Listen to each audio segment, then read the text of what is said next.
আজ আর কোনো রান্নার রেসিপি আপনাদের সাথে শেয়ার করব না। আজ সর্দি কাশি থেকে মুক্তি পেতে এই ঘরোয়া টোটকাটি আপনাদের সাথে শেয়ার করছি। চলুন দেখে নেওয়া যাক। এর জন্য লাগবে আপনাদের টুকরো করে কেটে নিতে হবে আমলকি, আদা, হলুদ, ধনেপাতা, বিট আর পুদিনা পাতা, শসা, গোলমরিচ আর সামান্য পরিমাণ মতো বিট নুন। এই শসাগুলোকে টুকরো করে কেটে নিতে হবে। তার সাথে আমলকি, আদা, হলুদ সব ছোট ছোট করে কেটে নিতে হবে।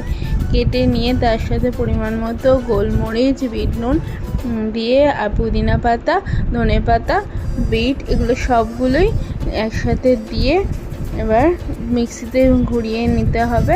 একদম সুন্দর করে রস বানিয়ে নিয়ে কাপে আপনারা প্রতিদিন সকালবেলা খালি পেটে এর সাথে আপনারা চাইলে কারি পাতা অ্যাড করে নিতে পারেন। এটি খুবই উপকারী শরীরের পক্ষে।